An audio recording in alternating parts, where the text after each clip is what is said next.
ગુજરાતના રાજકારણમાં સૌથી મહત્વના સમાચાર સામે આવ્યા છે। આદિવાસી પટ્ટામાં જેનું સૌથી વધારે વર્ચસ્વ છે એવા ચૈતર વસાવા વનકર્મી પર હુમલાના કેસમાં તેમના પત્ની સહિત સહારોપીઓ સાથે જેલમાં હતા। તેમના પત્ની અને સહારોપીની જે જામીન અરજી મૂકવામાં આવી હતી તે મંજૂર કરવામાં આવી છે, પરંતુ સવાલ એ થઈ રહ્યો છે કે ચૈતર વસાવા ક્યારે બહાર આવશે। સાથે જ અમારી સાથે જ્યારે તેમના એડવોકેટે વાત કરી હતી, સાથે જ રાજેશ રાઠવા છે તે ત્યાં આદિવાસીના જે નેતા છે તેમણે પણ ઘણા બધા ખુલાસા કર્યા છે, તેના વિશે જ વાત કરવી છે। નમસ્કાર, ગુજરાત BS9 TV ન્યૂઝમાં આપની સાથે હું છું ભગવતી વિશાવડિયા। ગુજરાતના રાજકારણમાં સૌથી ચર્ચાનું કેન્દ્ર રહેતા હોય તો અવારનવાર એ ચૈતર વસાવા રહેતા હોય છે।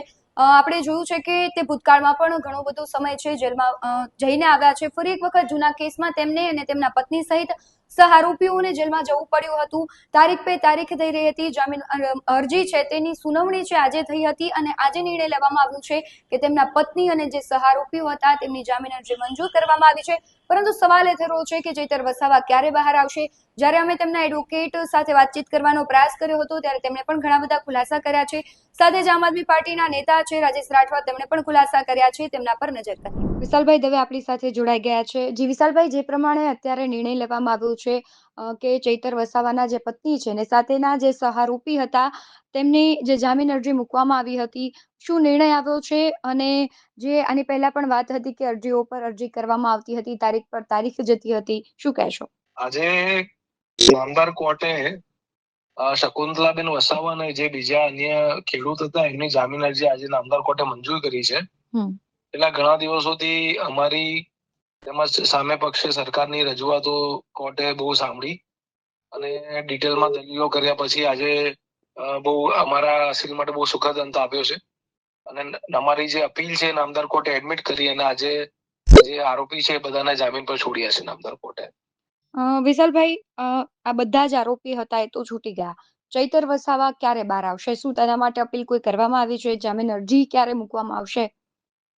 હાલમાં તો એમના વિશે હું આપને કહી નહીં શકું, પણ આજે નામદાર કોર્ટનો ઓર્ડર આવ્યા પછી એનું અવલોકન કરીને આગળના જે બીજા આરોપી છે જે બાબતની અમે આગળ જે રણનીતિ હશે એ અમે એકવાર નક્કી કરીને પછી આપને જણાવીશું।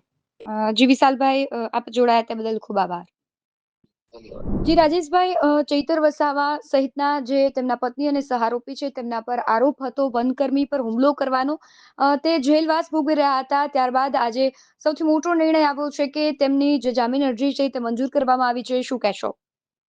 જે આજે ચૈતરભાઈ વસાવાના ધર્મપત્ની વિશે જે કેસ દાખલ થયો હતો, કુલ 9 આરોપી હતા, જેમાંથી અગાઉ એક આરોપીને જામીન મળી ગયા હતા અને આજે 22 તારીખે આજની તારીખ પર જે ચૈતર વસાવાના ધર્મપત્ની સહિત બીજા અન્ય 3 આરોપીઓ એમ કુલ 4 આરોપીઓ આજે એમની જામીન પર મુક્ત કરવામાં આવ્યો છે। એ જ રીતે ચૈતરભાઈ વસાવાના પણ થોડા દિવસોમાં એમના પણ જામીન મંજૂર થઈ જશે એવી અમને આશા છે।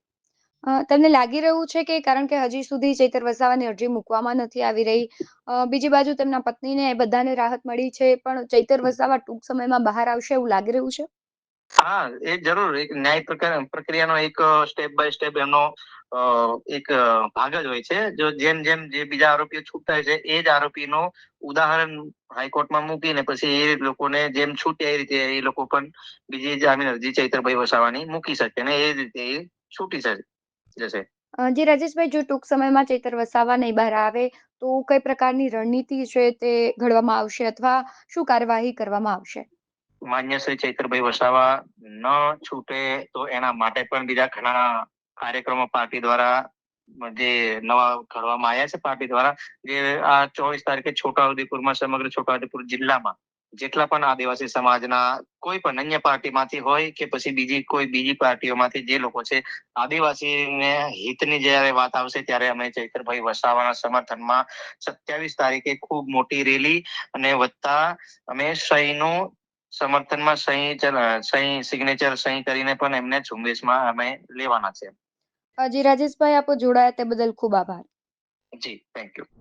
હવે આ કેસમાં ઘણી બધી અપડેટ સામે આવી રહી છે, પરંતુ તમારું શું માનવું છે કમેન્ટમાં જરૂરથી જણાવજો કે ચૈતર વસાવા ક્યારે બહાર આવશે। જો ચૈતર વસાવા ટૂંક સમયમાં નહીં બહાર આવે તો પછી આદિવાસીઓ છે હવે જોવા જેવી કરવાના મૂડમાં છે। તમને જે કંઈ પણ લાગતું હોય તે કમેન્ટમાં જરૂરથી જણાવજો। બાકી આવા જ વધુ અહેવાલો સાથે ફરી મળતા રહીશું। તમે અમારી યુટ્યુબ ચેનલને સબસ્ક્રાઇબ કરવાનું અને ફેસબુક અને ઇન્સ્ટાગ્રામ પર ફોલો કરવાનું ભૂલશો નહીં। બાકી અવનવી અપડેટ્સ મેળવવા માટે આપ જોતા રહો BS19 ન્યૂઝ. નમસ્કાર.